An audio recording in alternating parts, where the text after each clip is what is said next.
First line நேயர்களுக்கு வணக்கம். இது ஒரு எப்படின்னா ஒரு எக்ஸ்க்ளூசிவ் நியூஸ் அப்படின்னே சொல்லலாம். அதாவது என்னென்னா நேற்றே போட்டிருக்க வேண்டியது போடல, இன்றைக்கி போட்டிருக்கோம். ஸோ இதில் என்ன அப்படின்னு பார்த்தீங்கன்னா, அந்த கல்கத்தா மாணவி மிக கொடூரமான முறையில் பாலியல் வன்கொடுமை செய்து கொல்லப்பட்டார் இல்லையா. ஸோ அந்த விவகாரத்தில் ஒருத்தனை கைது பண்ணாங்க, ராயின்னு ஒருத்தனை. அவன் என்ன பண்ணாங்க, அவனை உடனே போலீஸ் இம்மிடியேட்டாக அரெஸ்ட் பண்ணுச்சு. இப்போ என்னென்னா போலீஸுக்கும் சிபிஐக்கும் வாராயிடுச்சு. மாநில அரசை போட்டு சிபிஐ காய்ச்சுன்னு காய்ச்சுது. சில படங்களை வெளியிட்டிருக்கு. இதில் பார்த்தீங்க அப்படின்னா இந்த கல்லூரி, அதாவது அந்த மருத்துவமனையோடைய ஆர்ஜி கார் மருத்துவமனையோடைய டீனாக இருந்த, அதாவது பிரின்ஸ்பாலாக இருந்த நபர் மிகப்பெரிய டுபாக்கூர் அப்படின்றது கண்டுபிடிக்கப்பட்டிருக்கு. இவர்களுக்கு யார் பேக்கப்பில் இருந்தால் மம்தா பானர்ஜிக்கு தெரிஞ்சுதான் இது நடக்குதா, இல்லை மம்தா பானர்ஜியோட அமைச்சரவையில் இருக்கிறவங்க யாராவது இந்த ஆளை பேக்கப் பண்ணுறாங்களா, இல்லை அதிகாரிகள் யாராவது பேக்கப் பண்ணுறாங்களா அப்படின்றத பற்றி இருக்குது அப்படின்னு தெரியல. ஏன்னா பல கோடி ரூபாய் இந்த ஆள் ஊழல் பண்ணியிருக்கான்றது தற்போது வெளியே வந்திருக்கு. ஏனென்றால் இந்த மாணவி தற்கொலை செய்து கொண்டார்னு சொன்னவன் வந்தான். யாருன்னா இந்த டீன் மீன்ஸ் இந்த ஆள் தான் பிரின்சிபால்.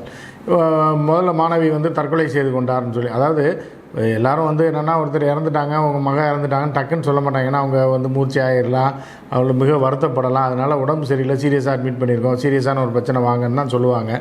ஸோ அந்த வகையில் அப்படி சொல்லியிருந்தால் பரவாயில்ல. ஆனால் இந்த ஆள் என்ன சொன்னார் அப்படின்னு பார்த்தீங்கன்னா, மிக கேவலமான, அதாவது ஒரு மருத்துவர், மூத்த மருத்துவர், டீனாக இருக்கக்கூடியவர், ஆயிரக்கணக்கான மாணவர்களுக்கு பாடம் எடுக்கக்கூடியவர்கள், அவர்களை கட்டுப்பாட்டில் வைத்திருக்கவர் என்ன சொல்கிறாருன்னா இப்படி சொல்கிறார். ஸோ இதை தொடர்ந்து என்ன பண்ணுறாங்க அப்படின்னா, அந்த குற்றவாளி ஒருத்தர் பிடிப்பட்டான்ல ஒரு டுபாக்கூர், அவனை மட்டும் காவல்துறை பிடிச்சிருந்தது. அதற்கப்புறம் என்னென்னா சிபிஐ தன்னுடைய அடுத்த கட்ட விசாரணை தொடங்கினா யாருமே எந்த உண்மையும் சொல்லலை. அப்போ தான் என்ன பண்ணுறாங்கன்னா, இந்த மருத்துவமனையோட டீனாக இருக்கக்கூடிய சந்தீப் கோஸை உள்ளே இழுத்து விடுறாங்க சிபிஐ. அன்னைக்கு டேட்டில் என்னைக்கு சிபிஐ நீதிமன்றம் எடுத்து விசாரிக்க சொன்னால் அன்னையிலேருந்து இந்த ஆளை தூக்குறாங்க.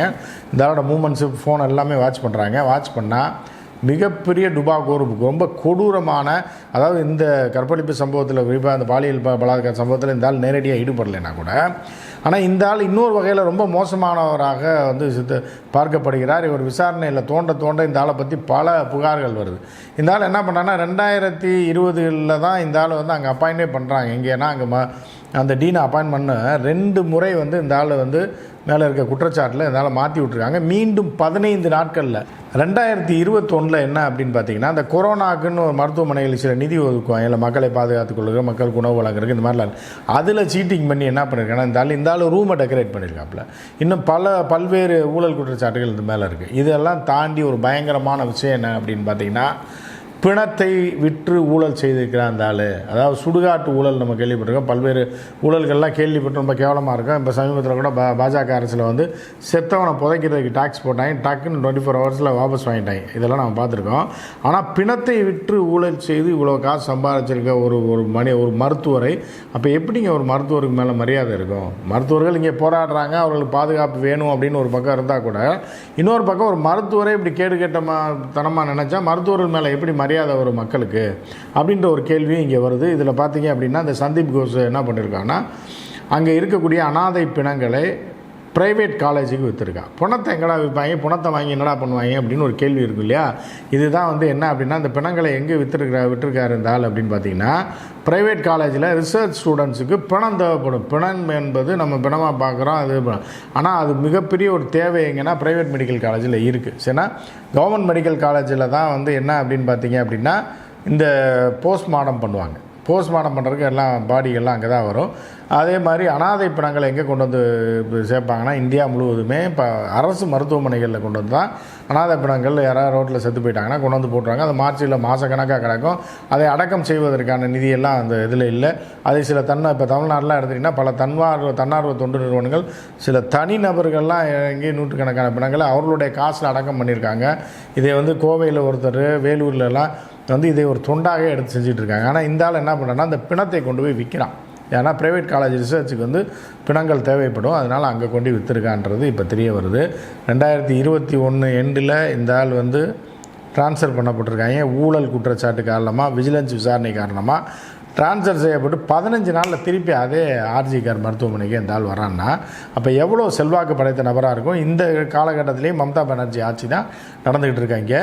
அப்போ வந்து ஆட்சியாளர்களுடைய செல்வாக்கில் நடக்குதா, இல்லை அமைச்சர்கள் யாராவது கூட இருக்காங்களா, இல்லை அரசியல்வாதிகள் யாராவது பின்புலத்தில் இந்த ஆளுக்கு இருந்து செய்கிறாங்களா, லஞ்சத்தை இந்த ஆள் வாங்குற லஞ்சத்தை ஷேர் கொடுத்து இப்படி பண்ணுறாங்களா, இல்லை அதிகாரிகள் டீனையே நியமிக்கக்கூடிய அதிகாரிகள் செக்ரட்டரி லெவலில் இருப்பாங்கள்ல, இவர்கள் யாராவது கையில் வச்சுட்டு இந்த ஆள் இந்த ஆட்டம் போடுறானா அப்படின்றது தீவிர விசாரணை பண்ணிகிட்டு இருக்காங்க.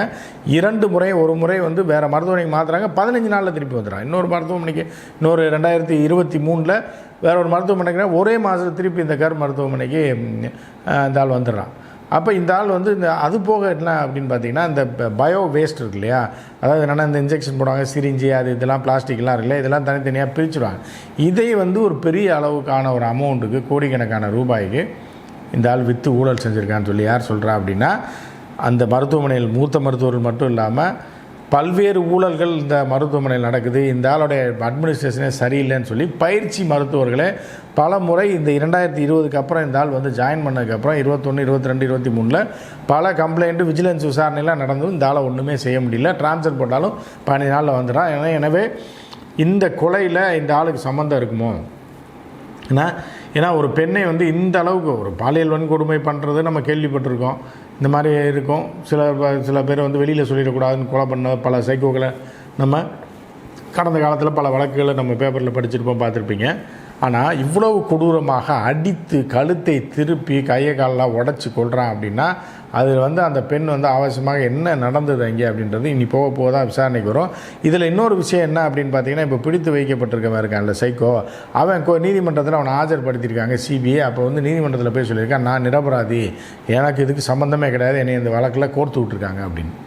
அப்போ யாரா குற்றவாளி, யார் தான் குற்றவாளி அப்படின்றதுக்கு தான் இதனால் என்ன பண்ணியிருக்குன்னா சிபிஐ டப்புன்னு வந்து சிசிடிவி ஃபுட்டேஜில் ஒரு ஃபோட்டோ மட்டும் ரிலீஸ் பண்ணியிருக்கேன். ஏன்னா ஒரு ஃபோட்டோவில் அவன் வந்து ப்ளூடூத் போட்டிருக்கான், வர்ற ஃபோட்டோவில் ப்ளூடூத் இல்லை அப்படின்ற ஒரு ஆவணத்தை வெளியிடக்கூடிய அவல நிலைக்கு சிபிஐ வந்திருக்கு. சரியா, சிபிஐ இதை தீவிரமாக விசாரிச்சுட்டுருக்கு. 9 மருத்துவர்களை விசாரித்து கொண்டிருக்கிறார்கள். அதே நேரத்தில் இன்னொரு டவுட்டும் வந்திருக்கு. என்ன வந்திருக்கு அப்படின்னு பார்த்தீங்கன்னா, இந்த பெண் வந்து நைட்டு 12:30 மணிக்கு சாப்பிட்ருக்காங்க, லேட்டாக தான் சாப்பிட்டு வந்து தான் இங்கே படுக்கிறதுக்காக வராங்க. அப்போ இவரோடு சேர்ந்து உணவு அருந்திய ஒரு 2 பேருடைய கைரேகை அங்கே இருக்குது அப்படின்றாங்க சிபிஐ. கைரேகை இருக்குது அப்படின்னா இவர் ஒன்றா சாப்பிட்ருக்காங்க, இந்த பெண் மட்டும்தானே வந்து இங்கே தங்குறதா சொன்னாங்க. இப்போ என்னென்னா அந்த கூட சாப்பிட்ட 2 பேரோட கைரேகை அங்கே எப்படி வந்தது அப்படின்னா அவர்கள்ட்டையும் விசாரணை பண்ணிகிட்ருக்காங்க. இது வரைக்கும் வந்து அந்த மருத்துவமனையை சேர்ந்த டீன் உட்பட ஏன்னா 9 பேரிடம் விசாரணையை சிபிஐ தீவிரப்படுத்தியிருக்கு. ஆனால் எவனும் உண்மையை சொன்ன பாடக்கானா எல்லாமே டாக்டர்ஸ்னால் ரொம்ப டார்ச்சர் கொடுத்து விசாரிக்க முடியலன்னா 9 பேரிடமும் உண்மை கண்டறியும் சோதனை நடத்த போகிறாங்க அப்படின்னு ஒரு தகவல் இருக்குது. இந்த உண்மை கண்டறியும் சோதனைன்றது ஒரு 100% பெரிய சக்ஸஸ் இல்லைப்பா கடந்த காலத்தில். அது பெரிய டுபாக்கூர் அப்படின்றது. ஏன்னா அவன் வந்து எதையாக அவனை சொல்லிகிட்டே இருப்பான். அவனை வந்து ஆழ்நிலை மயக்கத்தில் போனோன்னா அவன் எதாவது மைண்டில் ஏற்றுனானா அதுதான் வரும். கிட்டத்தட்ட அதில் பெரிய சக்ஸஸ் வராது, 60-70% சக்ஸஸ் தான் வரும். ஒரு மனபலம் வாய்ந்த ஒரு சைக்கோவாக இருந்தான் அப்படின்னா, இப்போ பார்த்தீங்கன்னா அந்த சைக்கோவை கைது பண்ணியிருக்காங்க. வேறு ஆளாக இருந்தால் தப்பான ஒரு நபரை வந்து குற்றம் சாட்டு, யாரோ ஒருத்தர் வந்து இவனை தப்பாக குற்றம் சாட்டுன்னா அவன் மனம் வந்து செத்துருப்பான், நேரம் மனப்பதட்டத்திலே செத்துருப்பான். ஆனால் வந்து இந்த சைக்கோ துணிஞ்சு போய் நான் கிடையாது அப்படின்னு கோர்ட்டில் தைரியமாக சொல்கிறான் அப்படின்னா இவங்கெல்லாம் யாரா எங்கேருந்துடா வராங்க அப்படின்ற மாதிரி தான் இருக்குது. இப்போ வந்து சிபிஐ வந்து விசாரணையை ஒரு பக்கம் அரசியல் நடந்துகிட்டு இருக்குது, மம்தாவை கவுத்தணும்னு போராட்டங்கள் நடந்துகிட்டு இருந்தாலும் மம்தா மேலேயும் தவறு இருக்குது. ஏன்னா இந்த டீன் வந்து ரிசைன் பண்ணிட்டு ஓடுறாங்க. அன்றைக்கி சம்பவம் நடந்த அன்றைக்கி ரிசைன் பண்ணுற டீனை கூப்பிட்டு இன்னொரு பெரிய ஹாஸ்பிட்டலில் டீனாக போட்டு ட்ரான்ஸ்ஃபர் பண்ணுறாங்க அப்படின்னா இதில் யார் கை இருக்குது? மம்தா பானர்ஜிக்கு தெரிந்து நடந்ததா, தெரியாமல் நடந்ததா அப்படின்னு உச்சநீதிமன்றமே கேள்வி கேட்டிருக்கு. உச்சநீதிமன்ற தலைமை நீதிபதி சந்திரசூட் அவர்களே அந்த கேள்வியை வந்து நீதிமன்றத்தில் 3 நபர் அடங்கிய பெஞ்சில் இந்த கேள்வியை எழுப்பியிருக்கிறாரு. ஸோ வந்து இது வந்து ரொம்ப தீவிரமாக போய்ட்டுருக்கு. இந்த மருத்துவமனையில் இது வந்து முதல்ல சொல்லப்பட்ட தகவல், அவன் ஏதோ தனியாக அந்த பொண்ணு போய் இருட்டில் படுத்துருக்கின்றனால போய் பாலியல் வன்கொடுமை வந்து கொண்டுட்டான் அப்படின்றது நம்பும்படியாக இல்லை அப்படின்றது இப்போ தெளிவாகிறது. இப்போ அங்கே நடக்கக்கூடிய போராட்டங்கள் என்னென்னா அப்போ உண்மை என்ன உடனே கண்டுபிடி அப்படின்னு சொல்லி அந்த மாநிலத்தில் இன்னும் போராட்டம் ஓயலை, இன்னும் தீவிரப்படுத்தப்பட்டிருக்கு இந்த போராட்டங்கள்.